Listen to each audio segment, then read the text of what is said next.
Visionary మధ్యన ఉన్న తేడా మనం తెలుసుకోవాలి. ఫస్ట్ బాబు గారు ఎప్పుడు 30 సంవత్సరాల ముందర ఆలోచిస్తారు.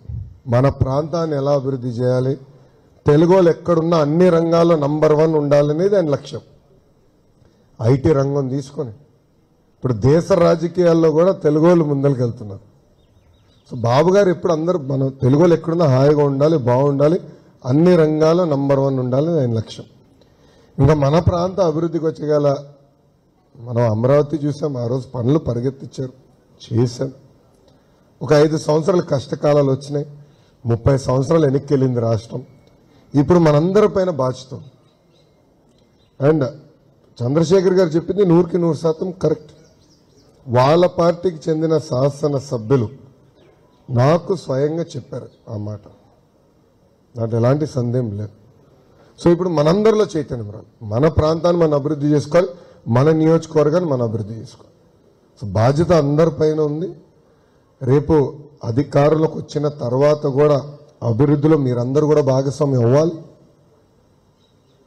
చెత్త విషయంలో కానివ్వండి, డెవలప్మెంట్ విషయంలో కానివ్వండి, మాస్టర్ ప్లానింగ్లో కానివ్వండి, సివిక్ రెస్పాన్సిబిలిటీ పెరగాలి, మీరందరూ భాగస్వామ్యం అవ్వాలి.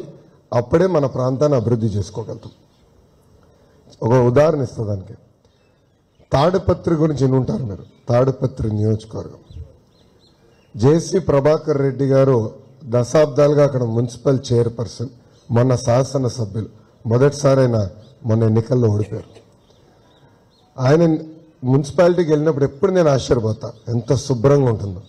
సో మొదటిసారి వెళ్ళినప్పుడు ఆయన అడిగా, అన్న ఇంత శుభ్రంగా ఎలా ఉందంటే ఒక చూపించాడు. ఒకే ఒక ఫ్లెక్సీ ఉంటుంది ఆ ఊర్లో, అది అయింది.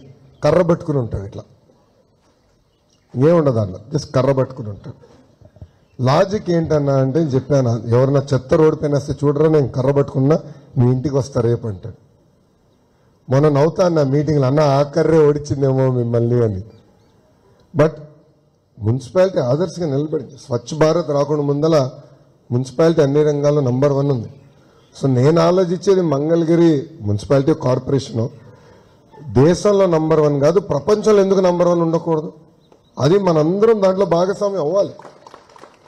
ప్రభుత్వం ఇన్ఫ్రాస్ట్రక్చర్ ప్రొవైడ్ చేయగలుగుతుందండి, no second thought. But civic responsibility, social responsibility మనందరం తీసుకుందాం. తీసుకుని మన ప్రాంతాన్ని మనం అభివృద్ధి చేసుకుందాం. ఇంక మనం చూసి అసూయ పెడితే అప్పుడు కదా ఎస్ బాగా చేశాను ఒక గర్వంగా మనం చెప్పుకుంటాం. తప్పనిసరిగా డబుల్ ఇంజిన్ ఉంది ఇక్కడ, వీ విల్ డూ ఇట్, దాంట్లో మీకు డౌట్ వద్దు.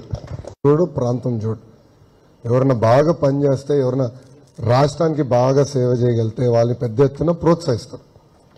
ఆనాడు చంద్రబాబు నాయుడు గారు నంది ఫౌండేషన్ మీరు పెట్టండి అని ఎన్ఆర్ఎస్ చెప్తే, రాజకీయాల్లో ఉన్న నా వల్ల మళ్ళీ అది ఫౌండేషన్ ఇబ్బంది పడుతుందని అప్పుడు ఆనాడు మన డాక్టర్ రెడ్డిస్ అంజిరెడ్డి గారిని, రామలింగరాజు గారిని, ఇంకొక పారిశ్రామికవేత్త గారిని పిలిచి ముగ్గురిని కూర్చోబెట్టి, మీరు ముగ్గురులో ఆయన బ్రేక్ఫాస్ట్ వడ్డించి ఈ మీటింగ్ అయ్యే లోపల మీ ముగ్గురులో ఒక్కరు డిసైడ్ అవ్వండి చైర్మన్గా ఉండాలి నాకు నాందికి.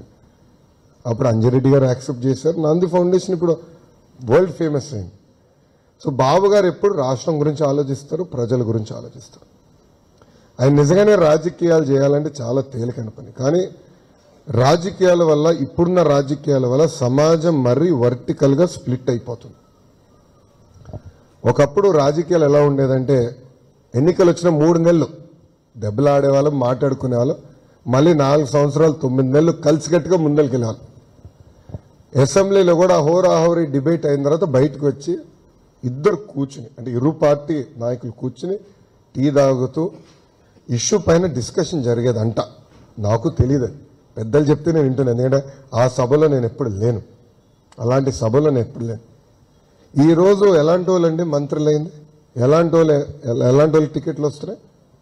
ఎవరైతే బాగా బూతులు మాడతారో, ఎవరైతే బాగా తిడతారో, ఎవరైతే ఇంట్లో ఉన్న మహిళల్ని కించపరిచే విధంగా మాట్లాడతారో వాళ్ళకే పదవులు వస్తున్నాయి. తను వాళ్ళకే మంత్రి పదవులు, వాళ్ళకి ఎమ్మెల్యే పదవులు, వాళ్ళకి ఎంపీ పదవులు.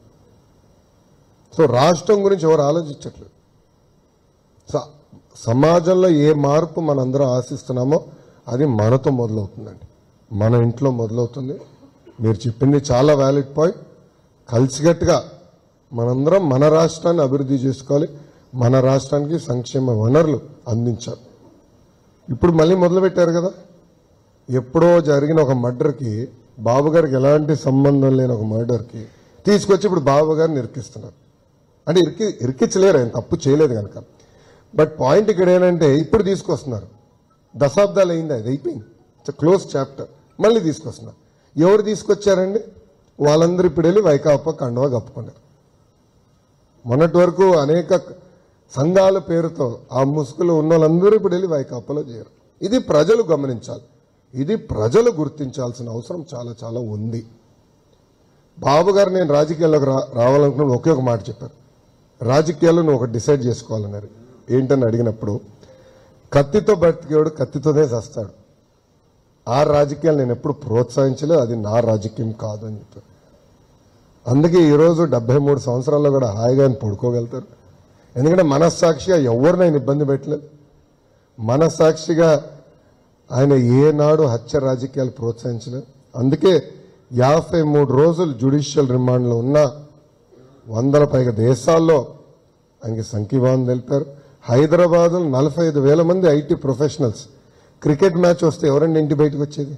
క్రికెట్ మ్యాచ్ జరుగుతున్నా బయటకు వచ్చి ఆయనకు అండగా నిలబడ్డారు 45,000 మంది ఐటీ ప్రొఫెషనల్స్. అది ఆయన చేసిన సంక్షేమ అభివృద్ధి రాష్ట్రానికి. నేను అదే నవ్వుకుంటున్నాను. 27 కోట్ల రూపాయల అవినీతి అంట స్కిల్ డెవలప్మెంట్లో, 27 crores. నిజంగానే బాబు గారు డబ్బులు సంపాదించాలనుకుంటే హైదరాబాద్ అభివృద్ధి చేసే ముందర ఆయన ఒక 1000 ఎకరాలు కొనుక్కొని ఉండొచ్చు. ఆనాడు ఎంతండి ఎకరం? 50,000, ₹1,00,000. ఇప్పుడు 100 కోట్లు. ఆనాడే ఆయన కొనుక్కొని ఉండొచ్చు. చూడండి ఎలాంటి తప్పుడు ఆరోపణ పెట్టి 53 రోజులు రాజమండ్రి జైల్లో ఆయన బంధించారు. కానీ మీరు చూసారు, ఆయన బయటకు వచ్చిన రోజు దగ్గర నుంచి అదే బల్ల. ఆయన ఆరోగ్య ఇబ్బంది పడినా ఎప్పుడు ఫీల్ అవ్వాలి. మళ్ళీ కుర్రోడులాగానే నాకని అమ్మ స్పీడ్గా తిరుగుతాడు ఆయన, దాంట్లో డౌట్ లేదు. మళ్ళీ తొందరలో నేను ప్రోగ్రామ్ మొదలవుతుంది. రోజుకి నిన్నే రివ్యూ చేశాను.